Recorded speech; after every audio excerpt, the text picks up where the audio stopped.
গত বছর মে মাসে শ্রমিকদের দৈনিক মজুরি 700 টাকা করা হলেও কিছু কিছু ক্ষেত্রে করা হলেও সেই মজুরি এখন পর্যন্ত তাদের নিশ্চিত করা হয় নাই। আমরা সরকারের কাছে আহ্বান করি, আমাদের যে শ্রমিকরা, আমাদের এই যে সারা বাংলাদেশে সরকার যে পরিচালিত হয়, জনগণের ম্যান্ডেট পেয়ে সরকার সচিবালয় চালায়, বিভিন্ন প্রশাসন চালায়, মন্ত্রণালয় চালায়, জনগণের সেবা করার জন্য তাদেরকে দায়িত্ব দেওয়া হয়েছে। সেই সেবা যাতে সুন্দরভাবে তারা করতে পারে, এ কারণে তাদেরকে তাদের প্রতিদিনের ভোট থেকে শুরু করে এই অফিস পরিষ্কার পরিচ্ছন্নতা থেকে শুরু করে সমস্ত কাজ আমাদের দৈনিক ভিত্তিক মজুরি শ্রমিকরা করেন। অথচ তাদেরকে একটা মানবিক দৃষ্টিতে দেখার ক্ষেত্রে আমাদের কার্পণ্য।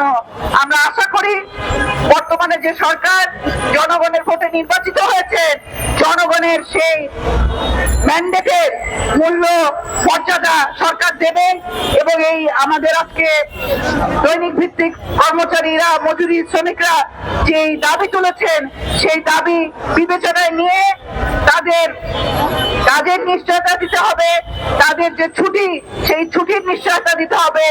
একই সাথে আমরা শুনছি বিভিন্ন জায়গায় তারা 30 দিন কাজ করে, কোথাও 22 দিন, কোথাও 26 দিন তারা বেতন পায়। এটা কি ধরনের নিয়ম? শ্রমিকের যে সংজ্ঞা, আমাদের যে মৌলিক অধিকার, সেসব জায়গায় স্পষ্ট করে বলা আছে ছুটি হচ্ছে আমাদের মৌলিক অধিকার। আমাদের শ্রমিকরা কাজ করবে কিন্তু তাদের কোনো ছুটি থাকবে না। এইটা কোন ধরনের নিয়ম, কোন ধরনের নীতি? এইটা আমরা সরকারকে প্রশ্ন করতে চাই। সরকারকে আমরা আহ্বান করি অবিলম্বে অর্থ মন্ত্রণালয় সহ সংশ্লিষ্ট মন্ত্রণালয়গুলোর দিকে আমরা দৃষ্টি আকর্ষণ করি, তারা যাতে এই শ্রমিকদের যে দাবি, 6 দফা দাবি, সেই দাবি বাস্তবায়নের ক্ষেত্রে যথাযথ উদ্যোগ গ্রহণ করেন। হয়তো আমাদের এই লড়াই চালিয়ে যেতে হবে, কিন্তু আমরা আশা করি শ্রমিকরা যাতে এমন কোন লড়াই করতে না হয় যে এই লড়াই তাদেরকে বারবার মাঠে টেনে নিয়ে আসে, বরং তারা যাতে কাজে ফেরত দিতে পারে এবং তাদের যে কাজের নিশ্চয়তা সেটা যাতে সরকার নিশ্চিত করতে পারে, সেই দাবি আমরা জানাই। এখানে 6টি দাবি তারা তুলেছেন, সেই দাবিগুলো আমি একটু সংক্ষেপে আপনাদের সামনে তুলে ধরছি। মাস্টার রোল ও দৈনিক মজুরি ভিত্তিতে কর্মরত আউটসোর্সিং প্রক্রিয়া হস্তান্তর বন্ধকরণ, দৈনিক ভিত্তিক সাময়িক নীতিমালা বাতিল এর দাবি তুলেছেন তারা।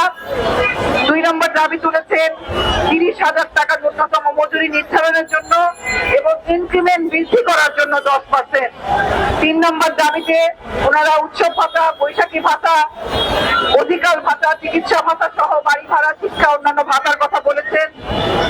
নারী শ্রমিকদের সুযোগ সুবিধা বৃদ্ধি করা, মাতৃত্বকালীন ছুটি বৃদ্ধি করার দাবি তারা তুলেছেন। চাকরির নিশ্চয়তার কথা তারা তুলেছেন। মাস্টার রোল শ্রমিকদের দাবির কথা তারা তুলেছেন।